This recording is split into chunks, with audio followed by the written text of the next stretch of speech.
Hey guys, what's up and welcome back. If you're new here, I'm Liz and this is Crime Time, Creating Crime Time, whatever the hell you want to call it. But today we're going to be talking about the murder of Aurore Gagnon. This is a true crime case from Canada and it's another oldie.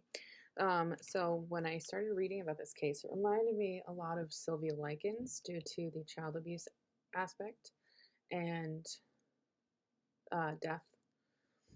So, all right. So her name is Marie Aurore Lucine or Lucienne Gagnon, as she was simply just known as Aurore Gagnon. And she was born on the 31st of May, 1909, in Saint Philomene de Forteville in Quebec. She was born and raised into a Roman Catholic family. She was the second of five children to her father, Telesphore Gagnon, and his father, Marie Anne Caron, who he had married in September of 1906. They lived in Fortierville, Quebec, in a small village on the south shore of the St. Lawrence River. This is about 100 kilometers southwest of Quebec City. The first child, her oldest sister is Marie, or it would be Marie Jean or Marie Jean. Their first child was Marie Jean, born in August of 1907, and then it was Aurore in 1909, and then three other siblings followed: Lucina, Georgette, and Joseph. So in 1916, not long after the birth of her youngest brother Joseph, her sister, her mother, Marie, was hospitalized for tuberculosis, and a woman, Marie Anne Hood, which is a widow of a cousin of Telesphore, soon moved into the house, saying that she wanted to take care of the house and the kids. She was at the time in her 30s, and she was the mother of two of her own children, Gerard and Henry Georges. She was born in Saint Sophie de Levard, which is a neighboring municipality of Fortierville, Quebec. Well, on the 6th of November 1917, 2-year-old Joseph was found dead in his bed. The coroner noted that his death was natural causes. On 23rd of January of 1918, so not even a few months later, Marie Anne, which is Aurore's mother, passes away from her illness, and this is when she's at Beauport Asylum. So since Telesphore couldn't take care of the farm and his children all by himself, he then married the woman that moved in with him, Marie Anne Howd.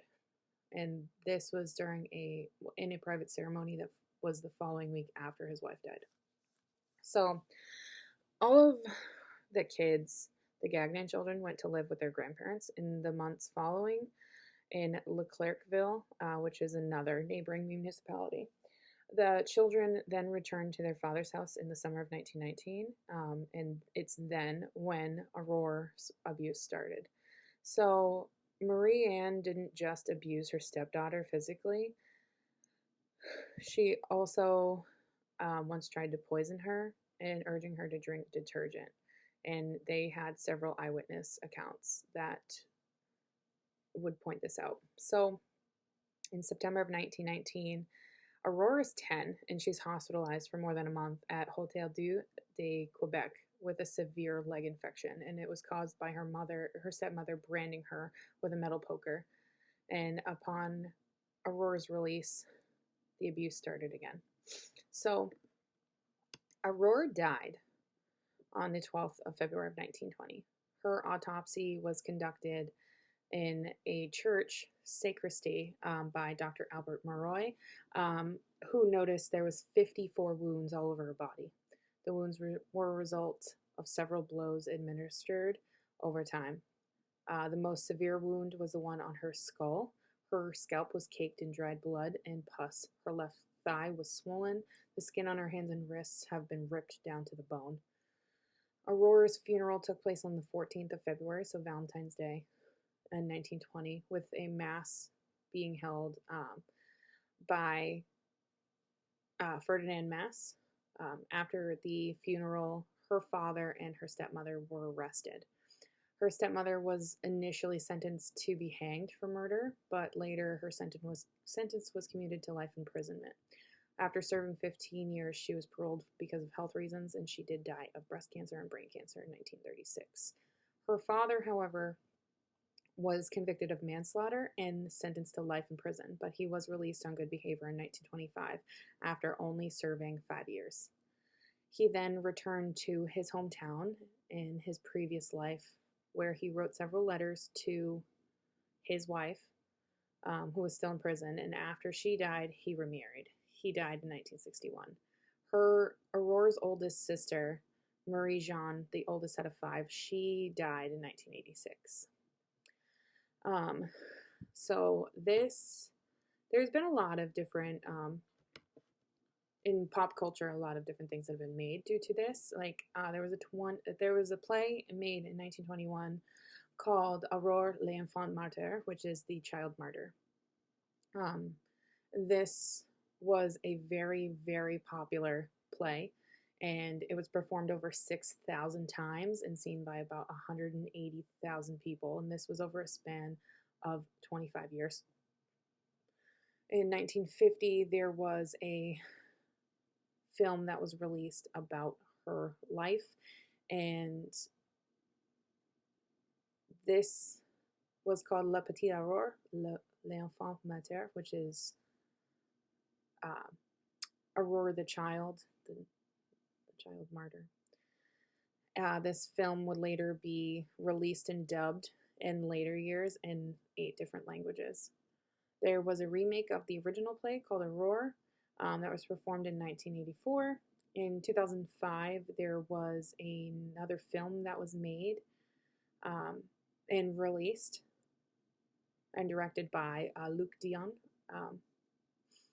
There was about 10,000 child actresses that auditioned for the role of Aurore, and this movie in Canada made $972,000 in the opening weekend at the box office, which is pretty good for a Canadian movie, and it was a record for Quebecois film. That's the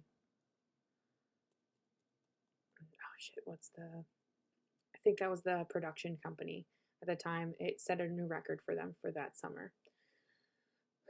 So in that film, though, they implied that the priest was Ferdinand Mess was compliant and was involved with Aurore's death, which is false.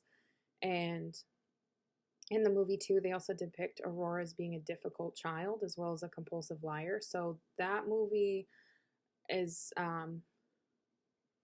doesn't really follow a lot of the facts itself of said movie. But I will say, because of this, in 2015, the town of Fort Dearville actually acknowledged Aurore, and she is recognized as a historical figure for that town. And because this case is so well documented in Canada, many still consider her case to be a turning point for children's rights in Quebec and in all of Canada. This case has helped spark interest in domestic violence cases as well as child abuse cases.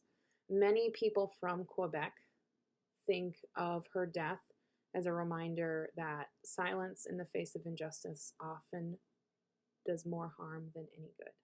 So that, my friends, is the case of Aurore Gagnon. Even though it was a sad case, it's still something that needs to be talked about, even when it involves death of a child and abuse of a child. Much that of Sylvia Likens and any other case that involves child abuse. So, or even the boy in the box, another perfect example of somebody that was just tossed away and was abused. So I hope you guys enjoyed, and I will see you guys in my next true crime case. Bye, guys.